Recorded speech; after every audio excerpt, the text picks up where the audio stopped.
Hola, nosotras somos las alumnas Miranda Castro y Ana García, de la carrera de Diseño Gráfico de la Universidad de Sonora. Esto es un podcast con fines educativos y entretenimiento para la materia de Historia del Arte y Arquitectura 2, impartida por Inés Yescas. Este podcast está inspirado en el programa de las Alucines Podcast. Se dividirá en 5 bloques, con los siguientes contenidos: definición, arte, arquitectura, escultura y literatura, todos con un enfoque hacia el romanticismo. Esperamos sea de su agrado. ¿Qué onda, raza? Bienvenidas y bienvenidos a este nuevo episodio de su podcast favorito, donde nos gusta hablar de arte, historia y de vez en cuando de algún chismecillo que nos traigan. Pero hoy no es el caso, porque hoy traemos intensidad con propósito. Hoy nos vamos a poner intensas, pero intensas bien. Vamos a sumergirnos en una era donde las emociones estaban así a flor de piel, donde los suspiros eran más largos que los capítulos de Game of Thrones, y vamos a hablar también del romanticismo, así es. Y no sobre las cenas con velas o sobre Edward Cullen brillando en el bosque, aunque pues no estamos tan lejos, ¿no? Exacto, preciosísima, porque el romanticismo fue un movimiento cultural y artístico que surgió a finales del siglo XVIII, más o menos hacia 1770, y se extendió durante una buena parte del siglo XIX. Nació como una reacción en contra de la Ilustración, que era todo razón, ciencia, estructura, y también del neoclasicismo, que era elegante pero rígido, casi que sin alma, la verdad. Literal, el romanticismo dijo, ya basta de tanta cabeza, vamos a sentir. Y vaya que se sintió. El amor, el dolor, la pasión, locura, libertad, naturaleza, nostalgia, todo eso estaba en las obras de ese periodo. Es como si cada artista se hubiera hecho un perfil de Pinterest lleno de frases intensas y pinturas oscuras, así de que bien motivadoras o de que nadie me quiere, todos me odian y cosas así, no sé. Y lo vamos a ver en todo, en pintura, escultura, arquitectura, literatura, hasta en música. Pero esas se las debemos para otro episodio, ¿o no? Quédense hasta el final del capítulo para averiguarlo. Así que agárrense un tecito o café y vamos a viajar al pasado. Ahora bien, para entender un poquito más, les vamos a dar un poquito de contexto histórico. En primera, pues tenían la Revolución Francesa, porque pues Europa estaba en una crisis con respecto al régimen anterior y debido a la revolución que había ocurrido en Francia, ¿no? Además, pues Napoleón había fracasado en sus proyectos y el pueblo estaba en un cambio constante de monarcas. No sabía qué hacer la gente en ese momento y ya estaba harta de lo que estaba pasando. Entonces, pues necesitaban, ¿no? Necesitaban algo que les hiciera sentir cosas. Otra de las causas fue la industrialización. Comenzaron las primeras industrias y con ello toda la sociedad que vivía fuera de las ciudades comenzó a movilizarse para encontrar su sitio en las grandes urbes. Otra fue la burguesía. Como las ciudades crecieron tanto a causa de la industrialización, se hizo más evidente la diferencia entre ricos y los pobres. Por lo tanto, se crearon las primeras clases burguesas como clase social en ascenso. Qué feo. Y pues también influyó la independencia porque pues empezaron a haber luchas independentistas en ciertos territorios que eran gobernados por las potencias extranjeras, como serían en los países hispanoamericanos, como nosotros comprenderemos, e Italia y también en Grecia. Antes de meternos con la pintura, escultura y todo el arte visual, tenemos que entender qué rayos define el romanticismo, porque sí, hay una estética, pero sobre todo hay una forma de sentir y de estar en el mundo.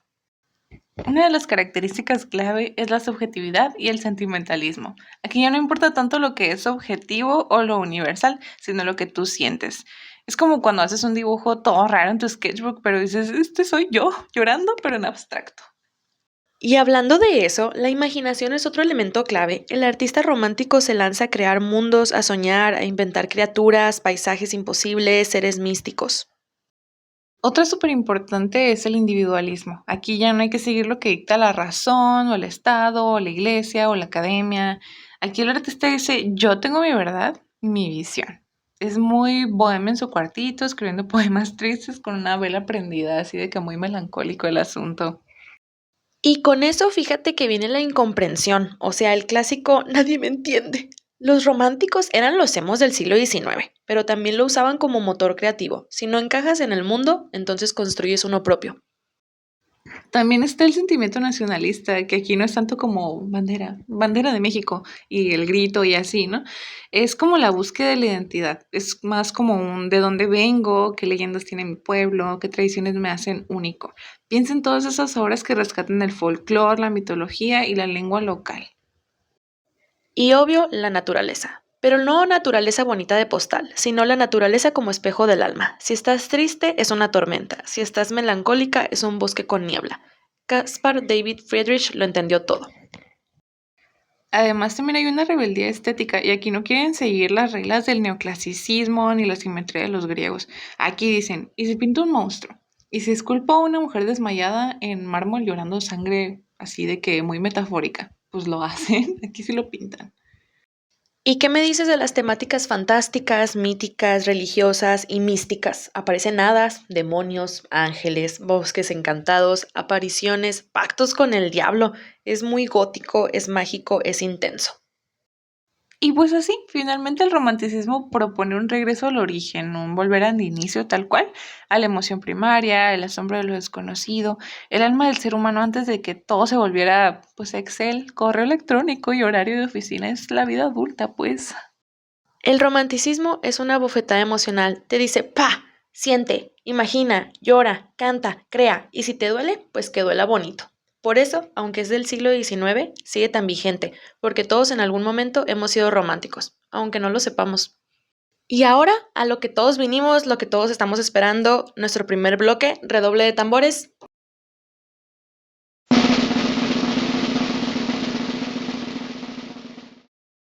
El romanticismo en la pintura, donde el romanticismo se volvió una explosión de color, emoción y simbolismo. Aquí se rompe con la idea de que el arte solo debía imitar a la naturaleza. Ahora el arte tiene que expresar lo que hay dentro del alma, porque la verdad para mí eso es lo más importante. Sí, la verdad sí. Una de las obras destacadas fue la de la balsa de la medusa de Theodore Géricault. Ese cuadro pues es puro caos, ¿no? Es una pintura de náufragos al borde de la muerte después de que su barco se hundiera, tal cual. Y fíjate que lo más loco es que está basado en un evento real, un barco francés que se hundió y dejó su tripulación en una balsa sin comida ni agua durante semanas. O sea, había desesperación, canibalismo y locura, pero Géricault lo pintó de una forma épica con una composición súper dramática. Ay, es como si fuera el Titanic, pero nada más que sin la Celine Dion, ¿no? Toda la razón. Sí. Otro de los nombres más representativos fue el de Eugène Delacroix, sobre su obra de la libertad guiando al pueblo. Y esta, pues, es una de las más populares, ¿no? Fue hecha en 1830. Y esta pintura es totalmente poderosa. Hay una mujer que representa la libertad alzando una bandera de Francia mientras camina sobre cadáveres, así, guiando al pueblo sobre la revolución. Esta, pues, fue inspirada tal cual en la revolución de julio de 1830 en París. París. Y esa mujer con el pecho al descubierto representa la libertad como una figura casi divina. El uso de la luz, los colores contrastantes y la composición caótica nos mete en medio del conflicto. Es como si estuviéramos ahí entre humo y gritos. De hecho, un dato de la cultura pop es que esta obra fue usada para la portada del álbum de Viva la Vida de Coldplay. ¿Sí lo ubicas? Sí, fíjate, no Sí. sabía. Ujú. Y también ha sido parodiada en los cómics, en la publicidad y hasta en los videojuegos como el de Assassin's Creed, creo que se llama. Sí. Ah, no, ese no lo topo. Otro pintor clave es Caspar David Friedrich, el emo del romanticismo. Su obra, El caminante sobre el mar de niebla, de 1818, muestra a un hombre de espaldas contemplando un paisaje montañoso cubierto de niebla. Esta imagen se ha convertido en ícono del existencialismo visual. La verdad, es como ese tipo de foto que tú pones en Instagram para que te pregunten qué te pasó.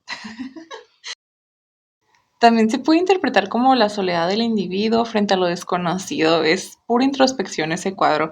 Friedrich decía que el arte debía mostrar lo espiritual, no solo lo visible. Esta pintura también la puedes encontrar en la Galería de Arte de Hamburgo, por si andan por ahí. Y también la han referenciado en películas como Blade Runner de 2049, creo, y la serie Dark. ¿La has visto? ¡Ey, sí! De esa soy un súper fan.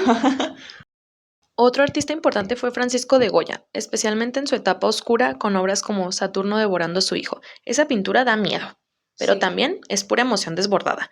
Está pintada directamente sobre la pared de su casa como un mural privado de sus pesadillas, porque aparte, este señor también tiene otra pintura que se llama El 3 de mayo de 1808, que es básicamente un fusilamiento que duele solo de verlo. O sea, este señor dijo, tengo muchas pesadillas, pero las voy a hacer arte. Sí, de hecho, este artista es como el precursor del terror psicológico en la pintura. Las pinturas negras de las que estabas hablando también las pueden encontrar en el Museo del Prado y pues la influencia llega también hasta películas como la del Laberinto del Fauno y también la del Resplandor, más o menos como que dan esas vibes, ¿no? Oye, sí.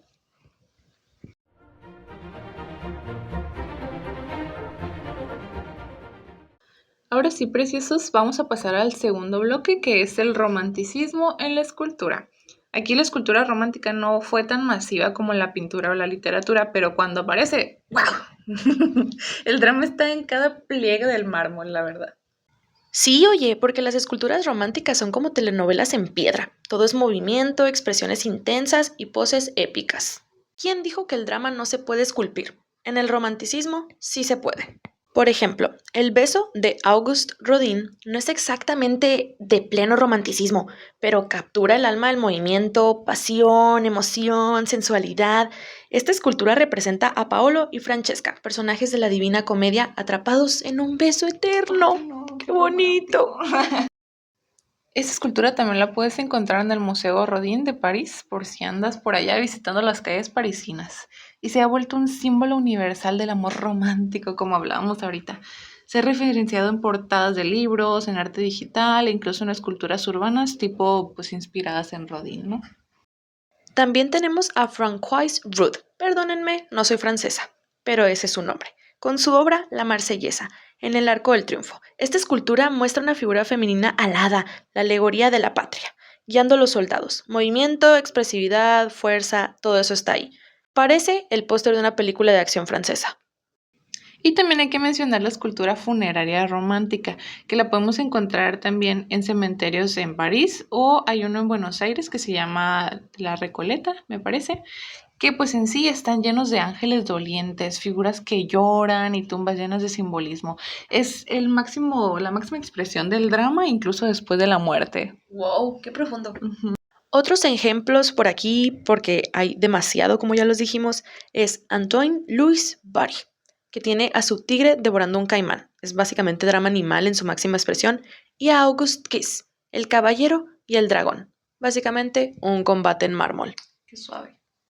Y si nos vamos a lo tumbado y romántico, a lo Twilight, Antonio Canova, aunque más neoclásico, tiene esa obra Psique reanimada por el beso del amor, que parece sacada de una portada de novela de Wattpad.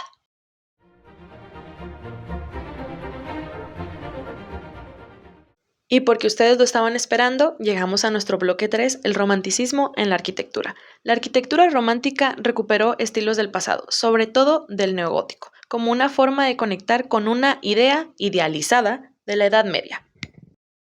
De hecho, realmente no hubo un estilo muy marcado del romanticismo en la arquitectura. Ese fue algo más como una mezcla de estilos del pasado que fueron del gusto del arquitecto encargado o bien dependía tal cual del tipo de edificio.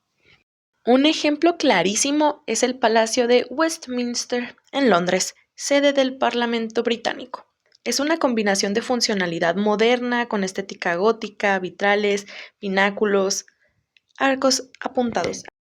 Y también cómo olvidar el castillo de, pues discúlpenme cómo lo voy a pronunciar, pero no hablo alemán, la neta.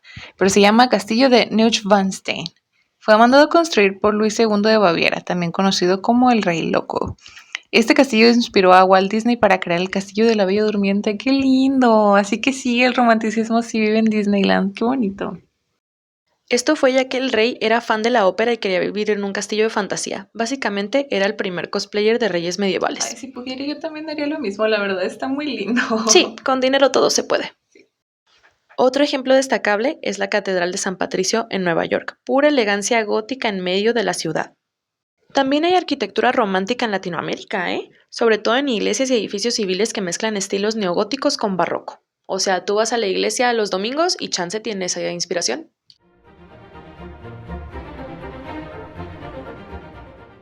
Y ahora pasamos con el bloque 4 de el romanticismo en la literatura. Aquí pues ya llegamos al terreno más fértil del romanticismo, la literatura. Y aquí sí que se soltaron el cabello como la Gloria Trevi, la neta. Empezamos con Víctor Hugo, autor de Los Miserables y Nuestra Señora de París. Esta última, mejor conocida por su adaptación de Disney, mezcla drama humano, crítica social y una profunda conexión con la arquitectura de Notre Dame. Luego tenemos a Mary Shelley, que probablemente pues ya hayan escuchado también de ella. Con apenas 18 años, esta mujer escribió Frankenstein, o también llamado El Eterno Prometeo. En esta novela pues se cruza la ciencia, la soledad y el rechazo, también un poquito de ambición. Y pues en este caso fue el primer monstruo, yo creo que tuvo una crisis existencial, porque pues sí, tal cual fue un monstruo que pues fue más humano que muchos humanos. No olvidemos a Lord Byron, el influencer gótico original. Escribía sobre amor trágico, viajes melancólicos y fue tan intenso que su nombre dio origen al concepto del héroe byroniano, un tipo guapo, torturado, misterioso. Sí, como Mr. Darcy o Edward Cullen. No, qué precioso. Y si hablamos en español, tenemos también a Gustavo Adolfo Bécquer, con sus rimas y leyendas. Una joya llena de amores imposibles, apariciones fantasmales y paisajes nocturnos. Muy acá el asunto. Bécquer es como un poema de Lana del Rey, pero pues de siglo XIX más o menos.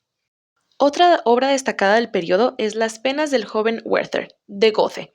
El libro causó una ola de tristeza colectiva en Europa. Era el equivalente a cuando la gente se obsesionó con Crepúsculo, pero versión siglo XVIII. Este libro hizo que toda una generación se pusiera melancólica y usara ropa azul y amarilla. Literal, hubo una oleada de suicidios porque la gente se identificaba tanto con el protagonista. Y como mención especial tenemos también a Edgar Allan Poe, que aunque pues es más conocido por su terror, también tiene obras profundamente románticas como el poema de Annabel Lee, y pues la influencia que él tiene también se siente hasta en Tim Burton y en The Sandman. La influencia de Edgar Allan Poe sigue tan vigente hoy en día que siguen realizándose cientos de adaptaciones a sus obras.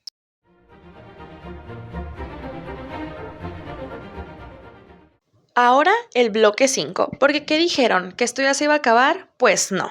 Hoy vamos a hablar también del romanticismo en la música, porque no podíamos cerrar este episodio sin hablar de música, porque el romanticismo también lo dio todo en este arte. Aquí los compositores dijeron, ¿quieres llorar? Pues vas a llorar con estilo. Y es que el romanticismo musical es pura emoción hecha sonido.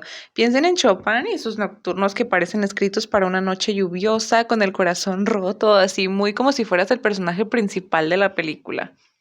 O Franz Liszt, que era tan intenso que inventó el fenómeno fan. La gente se desmayaba en sus conciertos como si fuera el Harry Styles del siglo XIX. Sus obras eran súper virtuosas, rápidas, dramáticas, una locura. Y si te gusta más el lado del ballet, no nos podemos olvidar de Tchaikovsky, que aunque es un poco posterior, pues también sigue muy conectado con esa sensibilidad romántica. El lago de los cisnes o el Romeo y Julieta son pura emoción orquestada.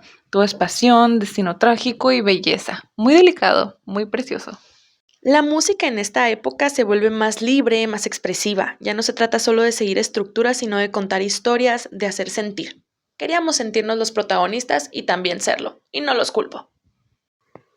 Y si se quieren hacer una playlist romántica, pero del romanticismo, no de que acá, de que enamorados y así, búsquense un compilado con obras de Schubert, de Schumann o de Mendelssohn, me parece que así se dice, y dense una tarde para sentir cositas románticas. Así como hay películas o libros que nos hacen sentir todo, también hay piezas musicales que nos rasgan el alma y eso es totalmente parte de este movimiento. Y ahora, el momento más temido del podcast, el cierre.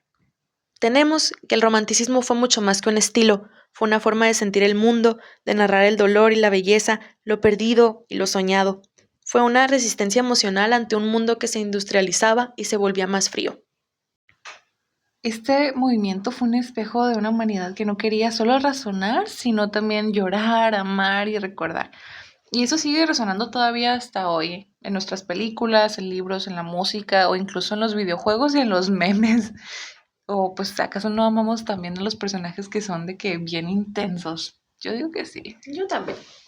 Esperamos que este episodio les haya inspirado a ver el arte con otros ojos, a ver en las ruinas y en la niebla algo más, una historia, una emoción, una pregunta. Y también les agradecemos por escuchar nuestro podcast. Y recuerden, ser sensibles también es una forma de resistencia. Así que nadie les diga que no.